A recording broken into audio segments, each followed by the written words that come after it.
Bonjour à tous, aujourd'hui je vous emmène en Corse sur le mythique GR20. Pour ceux qui ne connaissent pas, c'est un sentier de grande randonnée qui traverse l'île du nord au sud, en passant par les chaînes de montagnes dans le parc naturel régional de Corse. Il est souvent qualifié de chemin le plus difficile d'Europe, et pour l'avoir fait 2 fois, je peux vous dire qu'il est très technique. Je reviens sur le GR20, mais cette fois-ci en mode défi sportif. L'objectif, finir le GR20 dans le sens nord-sud en non-stop, en solitaire, sans assistance, en autonomie totale. Et en même temps, je vais essayer de vous faire vivre mon aventure de l'intérieur avec ce reportage. Le départ se situe à Calenzane, le village est juste ici. C'est à 10 km de Calvi à peu près. Et on y trouve aussi également le fameux bar-restaurant, le GR20, qui est très convivial.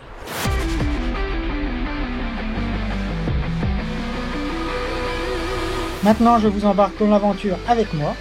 Nous sommes le dimanche 14 juin. Il est 16 h. Top départ.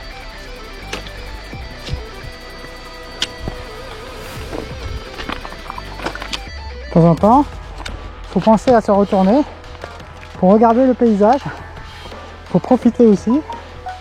Regardez comme c'est beau.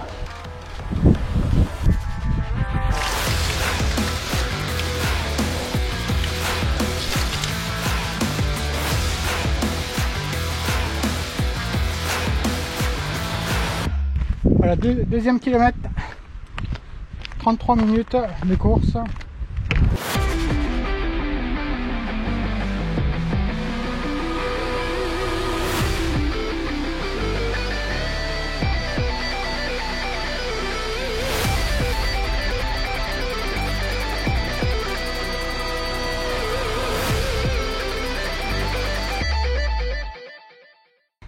Voilà, c'était la surprise du jour. Donc je soutiens via ce reportage l'association Les Cuistots du Cœur, qui est une association basée à Marseille, créée en 2011 par Julien Fartouk. J'espère que je dis pas de bêtises. Et donc c'est pour aider les enfants hospitalisés dans les hôpitaux des Bouches-du-Rhône. Et je félicite Julien pour tout ce qu'il fait avec son association. Donc je l'avais soutenu sur la Diagonale des Fous en 2018. D'où ma casquette. En fait, le but, c'est surtout d'apporter de la visibilité à cette association, parce que le montant, il n'est pas phénoménal. Je le remets avec mon propre argent. Je n'ai aucun sponsor. C'est un reportage que j'ai décidé il y a 1 semaine. Donc, je me suis pas mis à la recherche de sponsors ni de partenaires.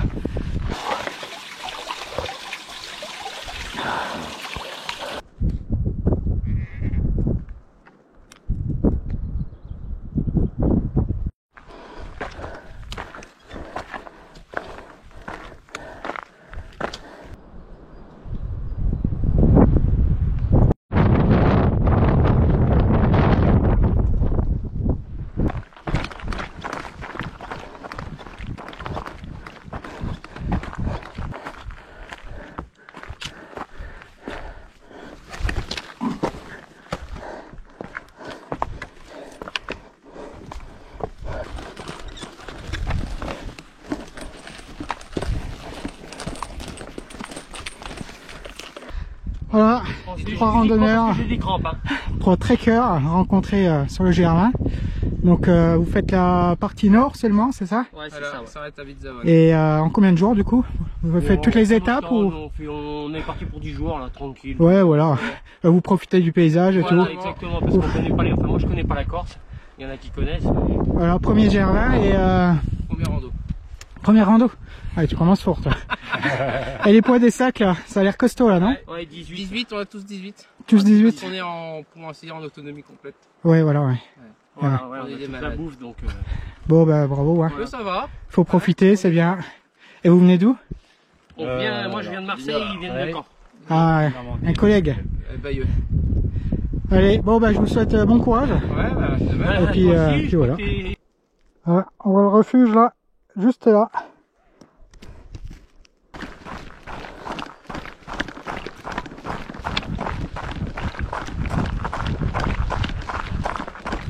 « 11 km parcourus. Ainsi, le refuge d'Ortu.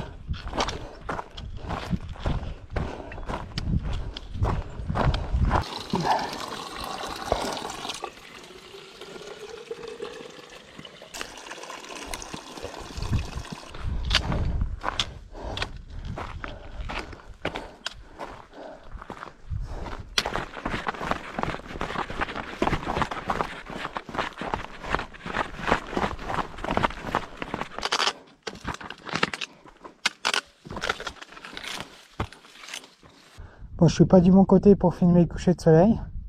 C'est dommage. Voilà, dernier panorama avant la nuit.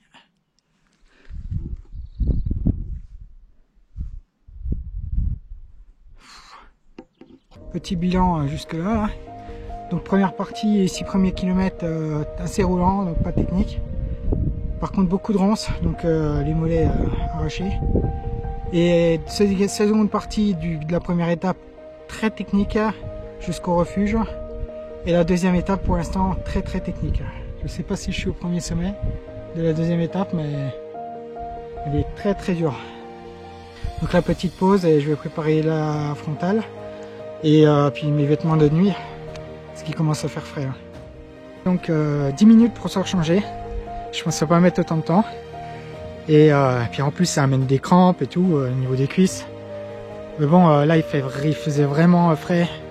Donc il faut vraiment se couvrir, pas prendre de risques. Et donc c'est parti pour rejoindre le refuge de l'étape 2.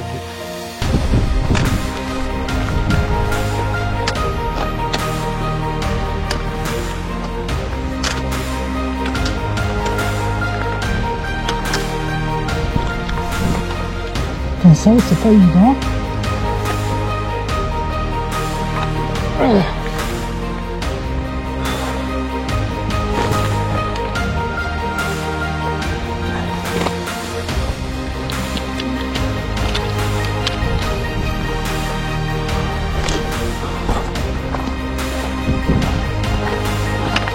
Là, c'est chantier. Oh, la caillasse sur le jardin. Que ça.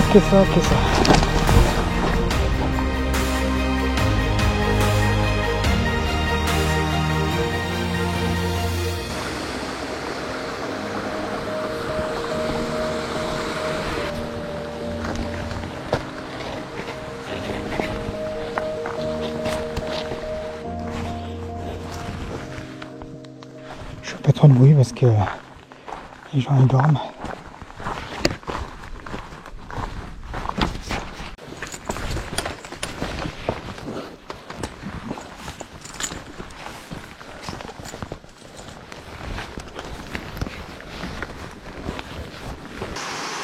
La passerelle là. Il y a une petite chute.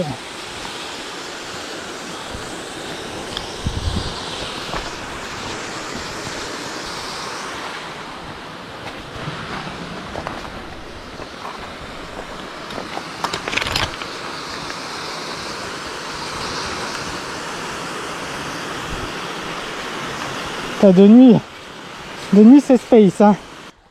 J'ai pas trouvé la source, je sais pas où elle était au refuge. Alors j'ai ça, c'est pour filtrer l'eau, donc je vais la prendre là directement. Voilà. Là je peux boire directement dedans.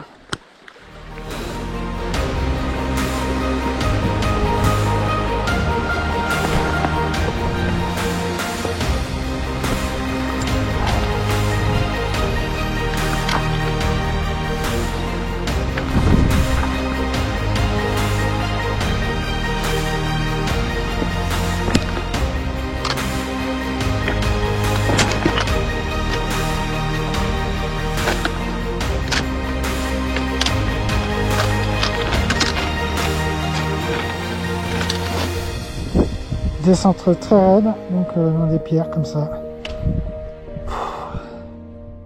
En fait on n'avance pas. Hein. Le jour commence à se lever là. Ça va faire du bien au moral. Parce que là j'en ai besoin. Hein.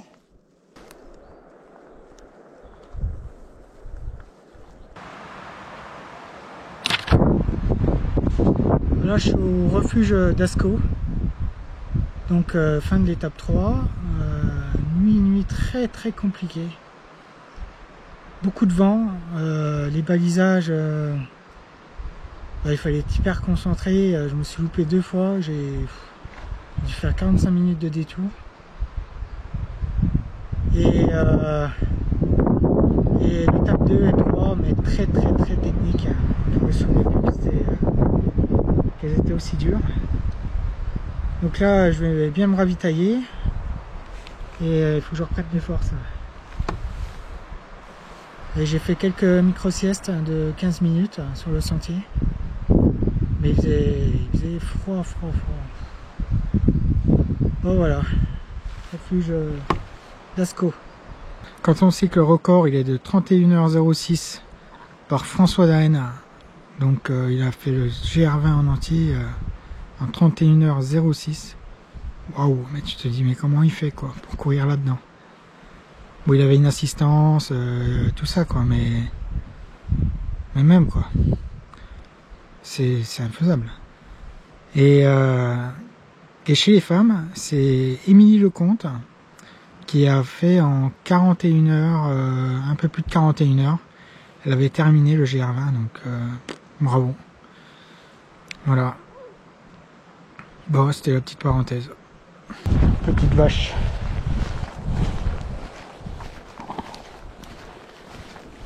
Refuge Tchitchutu, hein.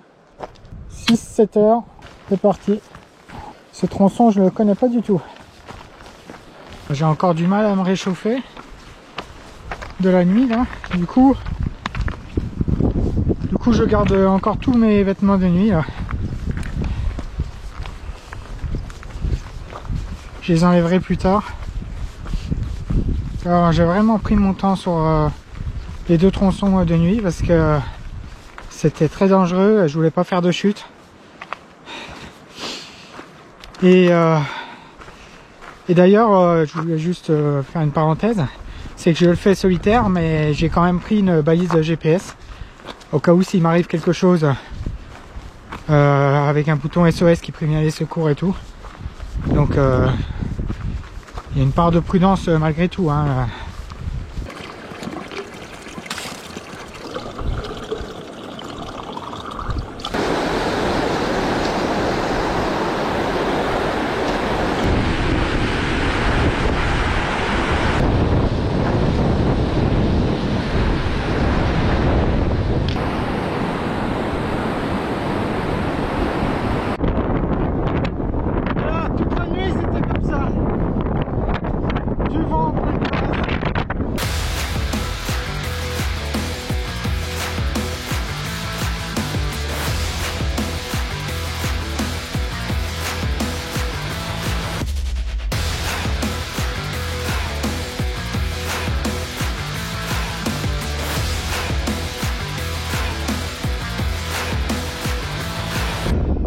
Je suis pas passé là de nuit. Oui, le terrain. Voilà, on monte tout ça. Et un terrain très instable. Puis là, après, ben, je monte par là-haut. Là.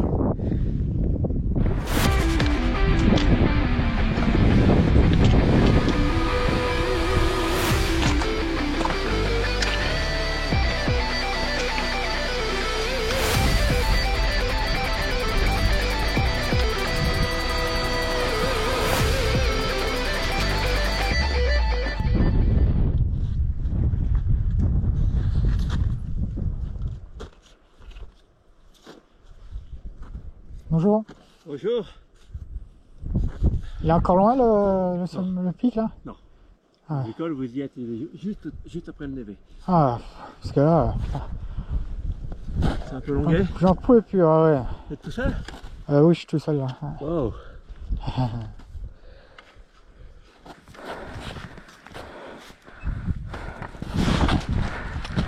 Putain.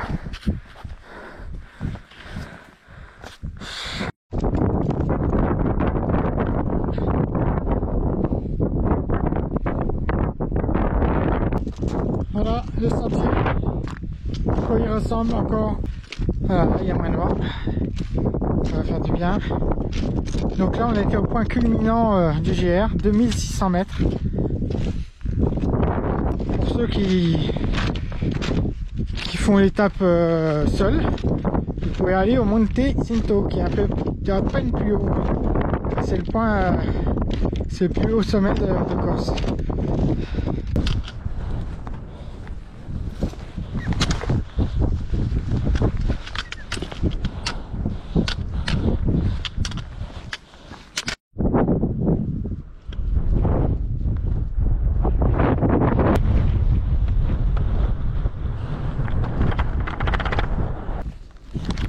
Direction le refuge qu'on voit tout en bas. Voilà, je suis aux bergeries de Ballonne. Alors j'ai pas vu le refuge. Je sais qu'à un moment j'étais plus sur le GR. Et du coup le refuge devait être sur la droite. Et je l'ai pas vu. Donc je crois que ça s'appelle Tichutu, un truc comme ça. Et donc là je suis aux bergeries de Ballonne et je fais un petit coucou à Cathy au passage. Donc là j'ai plus de voix parce que je sais pas si c'est pas le vent, la poussière. En général quand je fais les ultra trail j'ai toujours mal à la gorge. Au bout d'une journée, voilà.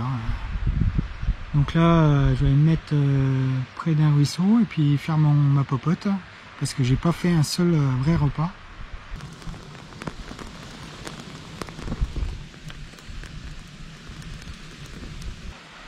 Donc voilà, je suis en train de me faire ma petite gamelle. Donc ça sera un plat de pâtes chinoises avec du saucisson sec. J'espère qu'avec ça, je serai requinqué pour la suite. Et la deuxième nuit blanche.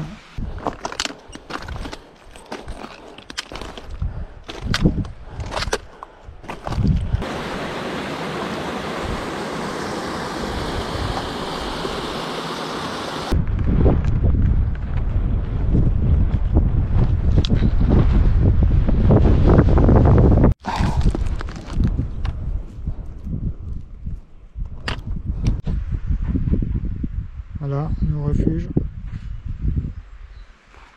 Magnifique vue.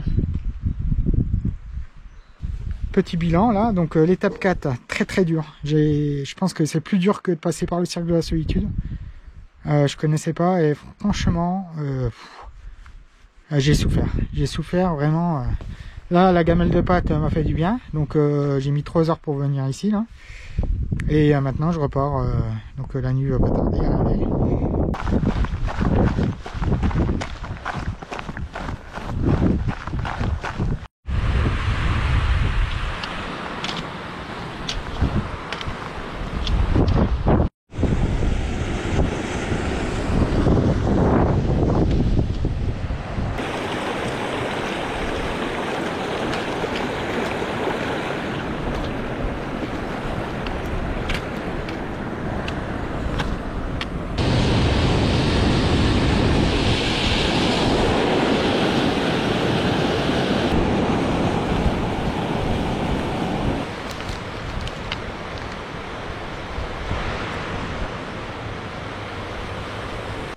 Voilà, deuxième nuit, donc celle-là elle va être un peu plus compliquée parce que j'ai déjà sommeil, donc ça va être des micro-siestes, et donc maintenant direction Castel di Vergio.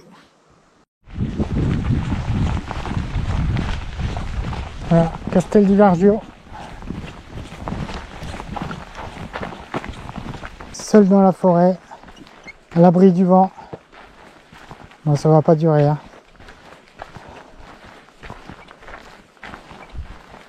Avec le bruit des animaux.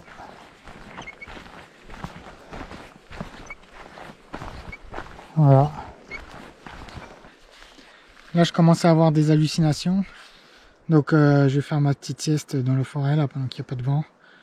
Et 15 minutes, voilà, sur un rocher, là, qui est derrière. Voilà. Je vais m'allonger, je vais mettre l'alarme pour être sûr de me réveiller.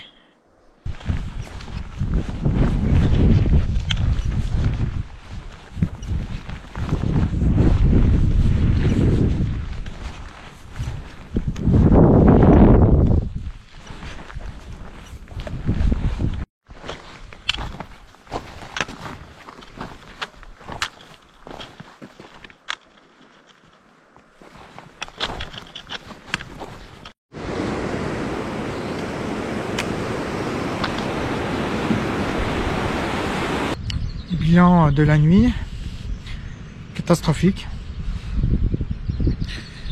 Il y avait en fait il y avait beaucoup d'eau. Je pense que c'est dû à tout ce qui est tombé la semaine dernière en Corse. Tous les chemins trempés et l'herbe c'était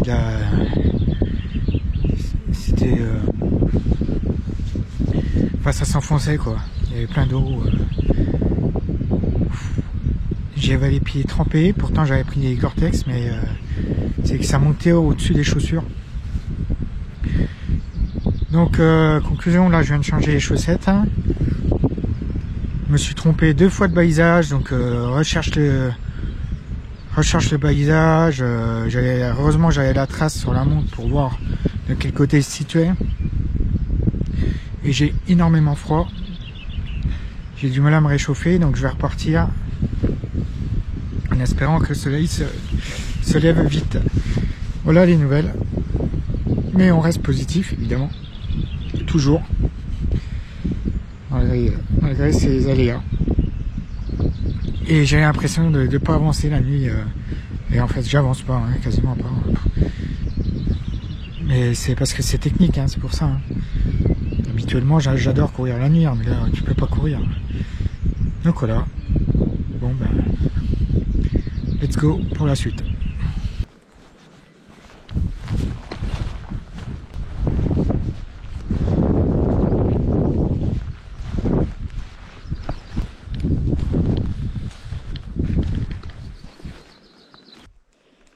Donc là on monte à la brèche et après on passe de l'autre côté.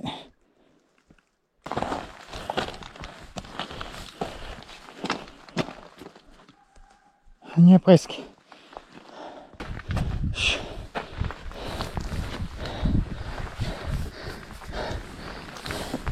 Yeah. Putain.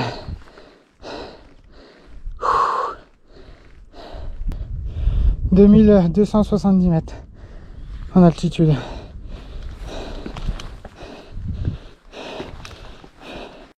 Voilà, pour ceux qui veulent voir la descente. Donc c'est voilà un mélange de chêne, de pierre. Sympa. Évidemment, faut pas avoir le vertige là.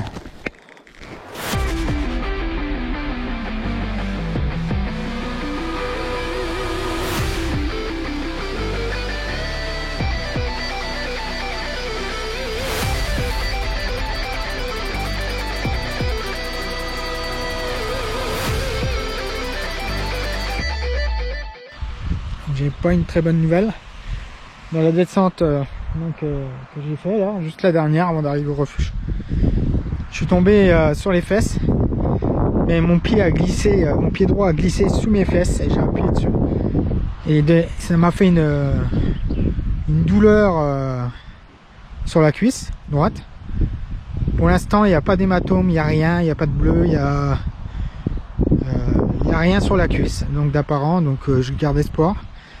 J'ai très mal en descente, j'ai eu très mal, donc là je viens de manger 1 heure, je viens de faire une pause d'1 heure, j'ai bien mangé beaucoup, et ma foi je vais tenter déjà d'aller jusqu'à Witzhaven, et après je déciderai si j'arrête à Witzhaven ou si je continue, sachant que je suis mal parti, donc je croise les doigts que ça soit vraiment mental, parce que ça me fait vraiment mal. Voilà, donc c'était la petite mauvaise nouvelle du moment. Bah ça arrive. Pourtant j'étais très concentré. J'étais concentré dans la descente. J'étais fatigué, mais très concentré. Mais après il y a tellement de gravier et tout. Qui ne glisse pas sur le GR20 je pense on est nombreux. Hein. Donc voilà. Allez, j'y retourne. Je vais prendre la variante. Donc ça passe par les crêtes. Donc pour faire une petite parenthèse sur le sac, il fait 6,5 kg. Donc je vous mets le fichier qui détaille tout ce qu'il y a dedans. Donc les crampons n'étaient pas du tout nécessaires, donc je les ai pris pour rien. Il n'y avait pas de neige. Et puis le livre du GR20, je l'ai pris parce que ça me motive de savoir un peu des étapes. Voilà, c'est au bon vouloir de chacun. Voilà.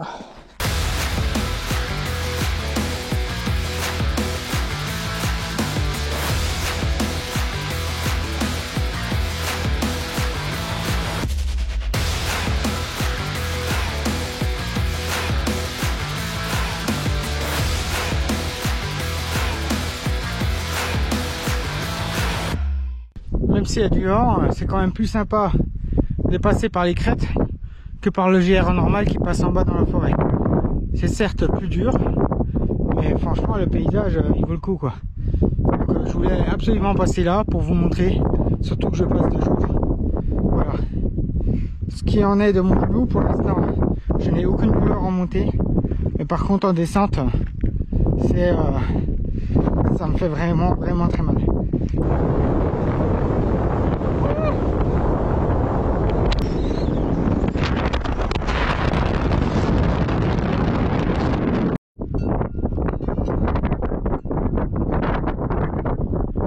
Vous allez me laisser passer?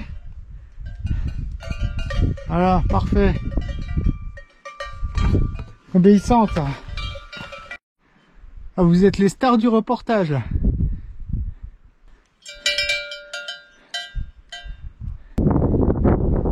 Alors, vous égayez ma fin d'aventure. Vous êtes contente? Toi t'as une drôle de tête, ne me fonce pas dessus hein. Je ne montrerai plus que ça. Bon, je vous laisse, à bientôt. Vous n'êtes pas très bavarde hein.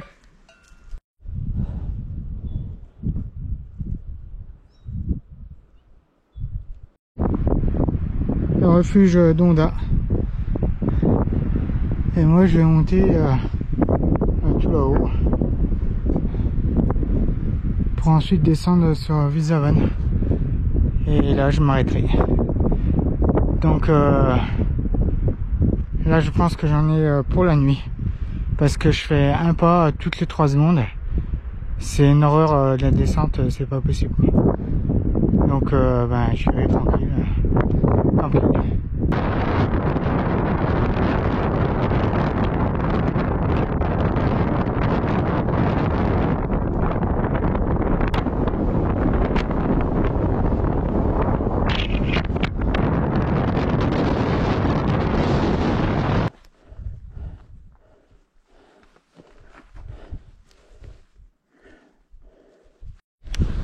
Allez, il est l'heure de remettre la frontale. Donc c'est la marque Gollum. Très pratique. Elle éclaire très bien. Elle s'adapte à votre vitesse aussi. Et à vos mouvements.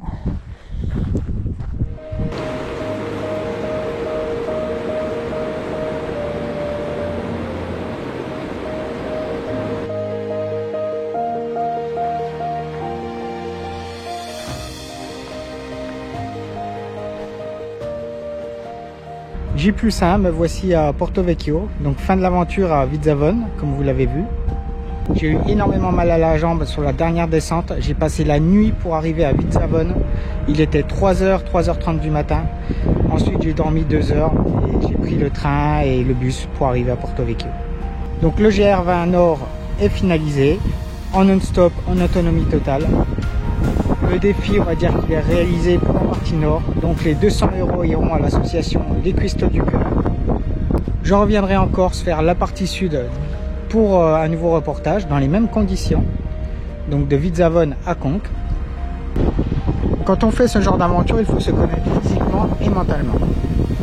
Il faut prendre les décisions au bon moment. J'ai décidé d'arrêter l'aventure à Vizavan. J'aurais peut-être dû le faire avant. Mais j'ai été prudent, j'y suis allé très tranquille sur les 2 dernières étapes afin d'éviter que la blessure s'aggrave. Ce sont des décisions difficiles à prendre, mais il ne faut pas oublier que c'est une aventure humaine et qui doit se terminer bien, avec un esprit positif, et il ne faut pas qu'elle se termine au cimetière. Voilà, j'espère avoir fait passer un petit message quand même dans ce reportage.